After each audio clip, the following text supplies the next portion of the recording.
Welcome to week 5 of the This Week in Film podcast. I'm Nick Panotto, joined as always by Tony LeBoy and Charlie Chester. How you doing, fellas? Hey, what's going on? Charlie, what did you see this week in film? You made no mention of our theme music, Nick. Oh my God, you're right. You messed up. I'm just so tired of it at this point. Yeah. You know what would be great is if our listeners would send in their own original music. That's a hell of an idea. Did you just think of that on the spot? I just thought of that just now. Man, you should have consulted us first. No, I shouldn't have. It's that good. Okay. You know what, listeners, if you have some original music you'd love to hear, you can send us your brand new favorite track and we'll play it at the beginning and or end of the show. I love that original idea that you just came up with. And plentiful they are. I can't believe no one has ever thought of using this idea before. Yeah. Hey, so Charlie, what did you see this week in film? So this week I've been on the hunt for this flick that one of my buddies told me about a couple of years ago, and I couldn't find it anywhere. Finally got my hands on it, called Timecrimes.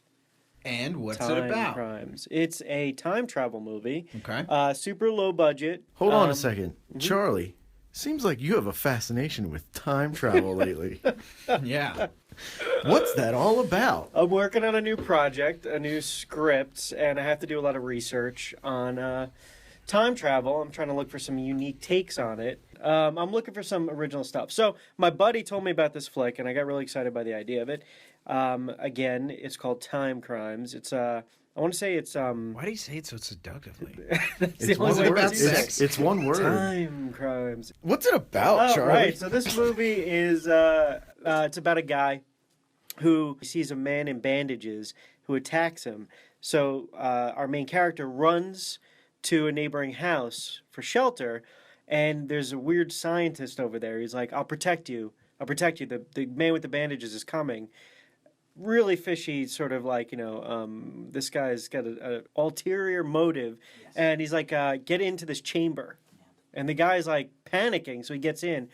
It closes, it opens back up, and it's no longer nighttime, it's now daytime. And the guy that got in is like, I don't understand what's going on. He's like, I just discovered time travel. I didn't think it was going to work. So our main character... Does he know who the scientist is? Nope, not at all. Just his neighbor that he never talked to. Some crazy wild-eyed scientist. So our main character wanders back out, and he sees himself from the day prior. So now there's two versions of him. He realizes at that point that he can't interfere with the old version of himself. The old version of himself has to find his way into the time travel machine, so he's got to let it play out. So it's all about like the paradox and like trying to change events. Can you change them? And he keeps, falling flat, and no matter what, it just keeps happening again and again and again. The reason I thought it was super interesting is that like there's no special effects in this movie. It's all story. All story, and he plays it really, really well. I just found out that there's an American version being developed. That's how interesting the storyline is. Yeah, the director was like on the list of like directors to watch for a while. Yeah, really good. Cool. I recommend. Find out next week if I bought into Charlie's pitch.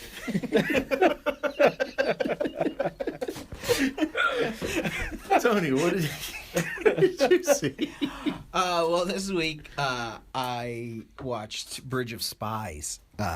Steven Spielberg, Tom Hanks reunion tour. I'm trying to force a yawn right now, but it's not coming out. That's because this is action-packed explanation. So basically, Tom Hanks is a lawyer. It's the Cold War. He is charged with defending a spy, an alleged Russian spy. Mm-hmm. Ultimately, the spy gets convicted. Dude. Well, no. That's like the basis of the movie. Oh, yeah, that okay. Yeah, that happens. All right. That's the whole movie. Yeah, I told you. literally in the trailer. So yeah. All right. No. Yeah. So the spy gets convicted because he's a spy, and Tom Hanks actually goes to the judge's house and basically asks, like, "Hey, before sentencing, please, like, rethink the death penalty because we may, who knows what's going to happen in this war? We may need this guy to trade for Americans." What do you think's going to happen? They execute him. Roll credits. No, obviously. So you know what happens already. Nope. They sentence him to jail. Haven't seen it yet. All right, it's fine. Sends him to jail, and Tom Hanks is brought in later because an American crashes in Russia. He's being held, and Tom Hanks is charged with going over to Russia and brokering the exchange, as he's an independent party. Correct. Okay. So yeah, and pretty cut and dry movie. Did you find out something interesting about the production? No. What did you watch? No, yeah, I actually did. I found out that the Coen brothers actually wrote this movie and combined with Steven Spielberg, who they actually worked on. I think they may have worked on Burn After Reading. They also worked with Tom Hanks. Trivia question: what movie did the Coen brothers work with Tom Hanks on? Lady Killers. Ding, ding, Boom. Ding. Nice. Dude, I thought the movie was so freaking boring. Well, you're wrong. Totally boring. It's not boring. It just... We've got one boring, one not boring. Listeners, you decide. But then... Tony, explain the title of the film. Because it is like a bludgeon over the head how... plain it is. It's pretty cut and dry. At the end of the movie, there's a bridge of with spies on it. Yes. What is the problem? God, I really did not like the movie. Oh my God. All right, never mind. Nick, what did you watch? Nick, what did you watch? I saw Iron Man 3 for the 40th time this week. Okay. And one of the things about Iron Man 3 that I really enjoy is every time I've seen it, I kind of like the movie even more. I remember when I saw it for the first time in theaters, I didn't like it. I thought it was boring. I thought that it had no substance. There was nothing going on. It was an Iron Man. Iron Man's barely in the movie. Yeah. And then at the end, there's a huge fight. You know. Right. What I've learned over many hours of viewing the same movie is that the main theme of the movie, and Tony Stark or Robert Downey Jr. wraps it up at the end when he's talking about, and spoiler alert, when he's talking about it at the end, he's talking about how you can take all his toys away, you can take all his fancy suits, but even when you take all that away from him, he is Iron Man. Mm-hmm. And I don't think I ever really grasped that until this very last time that I saw it, is that the reason that he doesn't have his suits throughout the whole movie is that he doesn't need the suit to be Iron Man. He is Iron Man. Yeah. Like in the suit, out of the suit, he is Iron Man. And that's the main crux of the whole movie. And it kind of blew my mind that I never really grasped that in that way before. Mm-hmm. Because he keeps having these panic attacks and he keeps making all these different suits for all these different contingencies. Like he has a suit specifically designed to lift up a piece of metal that's holding that oil tanker up. Mm-hmm. He's got a suit designed for every possible thing he can think of because he feels so out of control in his life because he doesn't believe he's a hero unless he's in the suit. And that's what he learns by the end of the movie, is that he doesn't need any of this stuff. He is Iron Man. Yeah. Just like Captain America is still Captain America without the super soldier serum. He's just not super strong. Yeah. And all that stuff. And I just thought that was pretty interesting, and it was surprising that I hadn't caught that before. Yeah, it's a pretty powerful revelation for a character. It definitely brought me back into the franchise. It definitely, because Iron Man 2 is I've seen Iron Man 2 probably as many times as Iron Man 1 and 3 now. Yeah. It is not a good movie. Just an aside here, do you think Terrence Howard is still pissed off that he passed up? I can't believe he's not. Here's the question. Do you think Terrence Howard beat the hell out of his agent after right, yeah. he got that after that negotiation process? But talking about Marvel movies brings us to Fox and the big movie for this week. It's a This Week in Film First. Hold on, wait a minute. Did Did we see the same movie? We all saw the same movie this For the week. first time in history, what did we see? Deadpool! Fuck you guys. We all saw Deadpool this Yeah, we weekend, saw the Deadpool. brand new X-Men franchise that's lighting up the charts. Yeah. Yeah. We. I'd say we're unanimous, and it was great. Yeah. Yeah, it it's was fantastic. Awesome. It was the best X-Men movie. I'm gonna say it. Best X-Men movie I've ever seen. I would completely Yes, agree. 100%. Completely agree. I think without the other X-Men movies, it would suffer. Mm-hmm. Just because of a lot of the inside jokes, but easily the best X-Men movie. Yeah. Absolutely. I would say that and The Wolverine are my top two. But this was awesome. This is so good.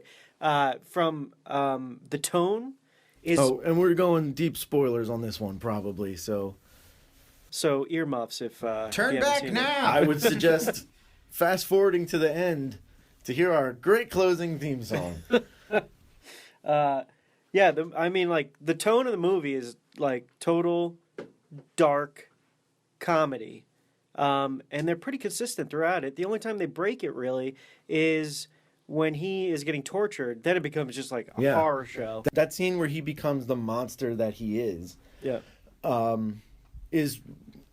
powerful because they drop all the comedy, but it doesn't change the tone of the movie. No, not at all. But as a guy who didn't read any of the comics and really had no backstory going into it, what a gnarly way to be tortured. Jeez. Yeah, That was insane. Yeah. and it really goes to show you that like it does drive him nuts. Like that's why he breaks fourth wall because he never broke all the fourth wall and stuff before that. He was funny, and whatnot, but he didn't like turn to camera that no one else Right, sees yeah. but him. Like they broke him Yeah. during the Yes. torture, Yes. So the one thing about the oxygen tank thing at the end, when they put his girlfriend in the tank, I forgot that he got all messed up because of his mutation that they pulled out of him. She would have been fine What do you mean? because they didn't pump her full of that stuff. She just would have been. Oh no. Like He was in there for an entire weekend. Yeah, they sucked the air out so much. That's what. No, that was part of his mutation. Was the Oh yeah. it Oh, scarred him. I At didn't least notice that's what I took it as. But either way, when they put her in the tank, he was like freaking out about getting her out of there. She'd have been all right for a couple minutes while he. Yeah, I mean, it's not like she's going to get brain damage or anything. She's Right. just going to Unless- suck for a little Unless, bit. of course, they were just going to pull all of the air out of there and then say, "See you later." Well, there was no context for that. I mean, yeah, she probably would have just But she's I been hurt thought- for a little bit. I thought that the comedy was so funny. It was such a funny movie, like honestly funny. Yeah, yeah. He had an amazing supporting cast in it. I'm not even talking about the actors, but the characters they chose to put in there. Colossus as the straight guy. I also like that you could tell where they cut and scrimped on the budget, where Colossus is just always a giant metal man. Where they said you could see that they said, well, we could animate him, but that'll cost a lot of money to Right. do that. So he's just always Colossus. Plus, in we this have movie. to pay a physical actor to Exactly. be shown on Yeah. film. Yeah, I loved all the meta stuff, like talking about like the different timelines of X-Men, Yeah. and showing pictures of Ryan Reynolds as Ryan Reynolds, like all that stuff was awesome. Yeah. I thought it was hysterical. Just aside, let's talk about T.J. Miller was a good addition and brought some nice. T.J. Miller is a good addition in everything Yeah. he's in. That kid is blowing up right now, really which is. is fantastic. And Marina Baccarin, The girlfriend. the girlfriend, Firefly, Firefly, my crush yeah. from Firefly. Oh Yeah. yeah. also the wife from Homeland. I haven't seen Homeland. All right, well, Firefly. She was on Homeland. Firefly first. Fireland. Yeah, yeah. So it was nice to have her back on screen. Yeah, it was really the cast was it was sick. It was awesome. They all played so well. Even off the each love other. story was great. Yeah, it was fun. It was cheeky. It was great. Yeah, and even when did you see the romantic comedy trailer they cut together Oh no, I missed that. to like trick people, wives and girlfriends into going. Yes. Where they make it seem like a sappy movie where he's dying of cancer and they have to fight through it together. You're right. That whole storyline was terrific. I mean, it's like you really felt for him. Mm-hmm. Yeah. Are the writers of the movie some of the writers from the comics? No, they brought in different guys. They actually needed mentors to help write this, like X-Men aficionados from like the studios to help them dive into it. All right, let's talk sequel. So obviously you get to the end of the movie, right? And they talk about Cable. So who is Cable, and who do you guys think is going to play Cable? Cable's in this movie? My favorite X-Men character since I've been like 11 years old. Okay. So I'm stoked about this. Quick backstory on Cable, real fast. Me? Yes. Go. So Cable is the son of Jean Grey and Scott Summers. So he's in the future. Anyway, he comes back from the future to fix something in like the present timeline. I can't remember what it is. There's so many different writers that came involved. Anyway, at some point in all of this, the most powerful mutant, the most badass general of all time, John Connors from the future, sort of badass, teams up with Deadpool. So it's this buddy comedy, straight man comedy guy, and I don't know if you ever saw the 90s X-Men cartoon where he comes back and he's like, we have to stop the future. Yeah. So he's that kind of character teamed up with Deadpool who just doesn't care about anything. Yeah. So I think it'll be great. All right, a couple rumors to play Cable. Dolph Lundgren. I don't want it because I don't think he's got the star power to pull it off. I don't think he has the acting chops to do it. The thing about Cable is that he's an old man too. Like he's pushing 60. So yeah. Right. So the dude from Avatar, Stephen Lang, the general. General. He's actually would trying for this so hard. He's like, that would actually be perfect. And I've always thought like either him or who's the dude that played the substitute? Remember that movie? Treat Williams? No. Ernie Hudson? The older guy from the substitute. Like substitute number 1. What the hell is that guy's name? But he would the guy that Treat Williams looks like, which is why he's in the other ones. I know who you're talking about. Yeah. Those were my top 2 since I was a kid. So, Tony, what you're saying is your Tony's third degree this week is... What's your favorite Coen Brothers movie? What a lame substitute. All right, Charlie, Comic-Con coming up, right? Yeah, in about 2 weeks I'm going to Comic-Con for 2 reasons. I'm going to push Boy Zero, and I'm also looking for a couple new artists to work on a new project. So, Tony, you got anything to plug? LosAngelesCargers.com. It's a great website. Yeah. Everyone loves it. And I'd just like to reinforce, if you've got original music you want to send to us, please, we would love to hear it. We'd love to use it. Get your name out there. Yeah. Oh, and to answer last week's Tony's third degree question, we had lots of responses, but it turns out the overwhelming favorite Batman, Adam West. Jeff Heft and Adam West wrote in to write specifically Adam West. Okay. Thank you, Jeffrey. Thanks, Jeffrey. He's wrong. So that's it for this week. We'll see you next week. All right. Thanks for listening.